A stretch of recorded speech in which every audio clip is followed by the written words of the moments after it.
Hello traders, Gary Wagner here, just about 9:40 in Honolulu, 3:40 in New York. It is Wednesday, Fed Day. It is March 16, 2016, and this is the Daily Report for Gold and Silver.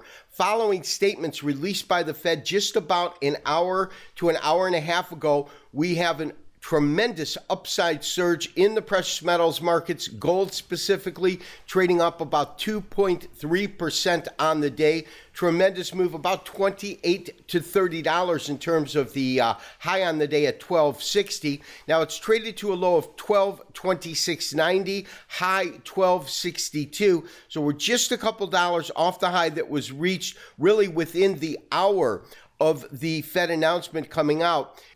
Absolutely a dynamic move in the precious metals markets today in reaction to what Yellen has said, which reminds me of a story that was told to me by a gentleman by the name of Larry Williams, of course, creator of the Williams Percent R. I was privileged enough to be on a lecture series with him for Dow Jones Financial Symposium, and we were in Europe. We were having coffee. It was actually in Brussels.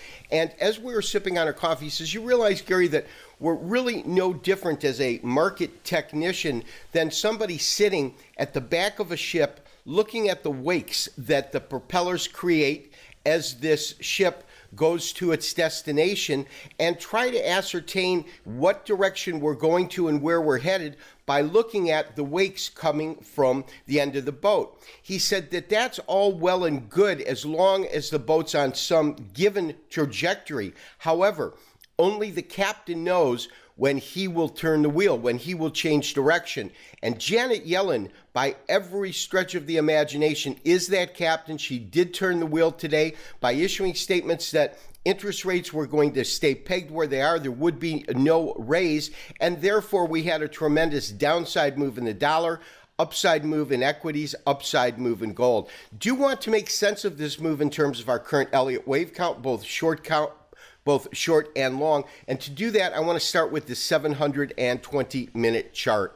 So traders, to put into perspective the move that we saw today, and actually why I kind of hesitated on making a move and issuing a buy signal, is first, the actual spike itself came rather quick. We're looking at a half-hour candlestick chart. Announcements made by the Fed, and during that same time period, we saw the market move from about 1230 up to about 1255. That's this top right here. Of course, it settled down a little bit and then traded higher. This would be your first hour following the announcement.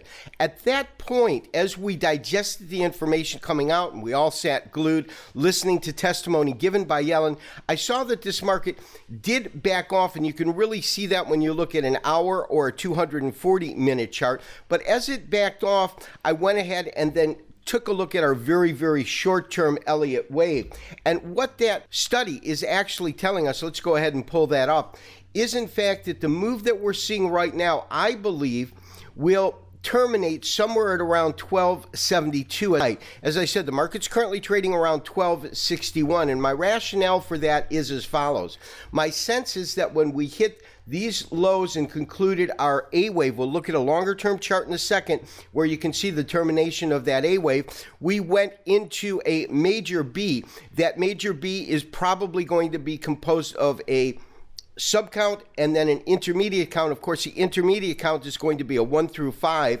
And it is my belief that of that 1 through 5, this 5 probably terminated our first wave 1 of the subcount.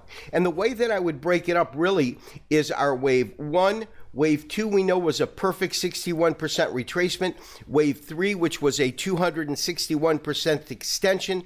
At that point, we went into a corrective wave. This wave 4, of course, was a compression triangle, and that, of course, terminated when we hit these tops up at 1287. Now, if that's correct, that would have terminated or concluded, excuse me, a wave 1, in which we're now going to go into a subcount 2, which will be composed in terms of the model that we're looking at of some sort of an ABC.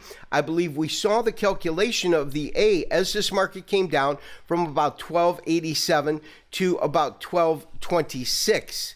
It comes in as a shallow retracement nonetheless, but when we have already had a 61% retracement, it is very likely that our retracement is going to be 23 or 38%. Now, here's the key. If in fact we had an A wave, we're now in our B wave subcount. Now, the B wave subcount will take us anywhere between 50 and 75% that of A. And that's what I have plotted in this fib retracement, is that kind of, I call it a sweet spot, in which I think the market's highs will terminate somewhere in this area, meaning that if we're correct, we've only got another $10 to the upside at this point. And so what I believe we'll see is something like A, our B, and then a final concluding C, which should in fact take us to lows that are below 1226. I'm going to say it could take us as low as maybe 1200. If that's the case, it would terminate with a C wave right here, and then we would go into a subcount 3. And so traders, to bring that in perspective, we need to pull up our longer term chart so you can see how the count that I just went through fits into our current state of affairs, but on a much more long-term basis. As you know, we are under the assumption that we terminated a major fifth when the market went to historical highs. Of course, this is back in 2011. And that what we've been witnessing, of course, has been a tremendous but a long protracted move down to complete our A wave. And under that assumption, we did complete it when we hit these lows at about 1051, where we were at 5 of 5 and then the termination of A. And so my sense is that we have probably at this point entered a subcount 1, and that's what I believe we just experienced. That was that 1 through 5 that we just looked at.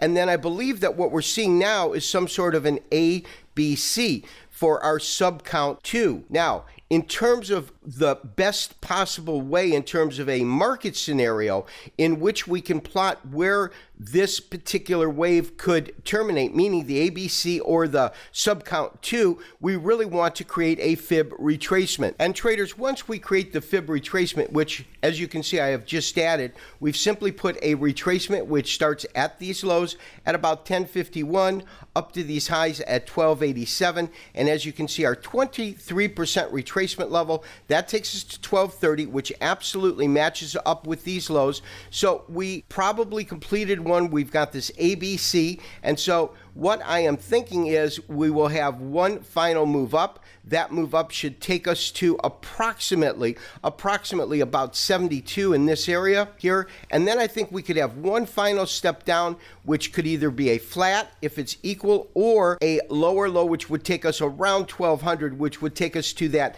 38% retracement. At that point, we would enter, again, subcount our third wave, and that third wave is going to push us above 1300. So that is my absolute sense of where we are in the market now. We are trading at 1261. I could be wrong, but traders, I believe that we should top out around 72. Now, if I'm wrong and we have a protracted and extended rally and it breaks above that, we can reconsider our strategy. This has been Gary Wagner, wishing you as always good trading. We'll talk to you tomorrow for another daily update and review. Bye-bye.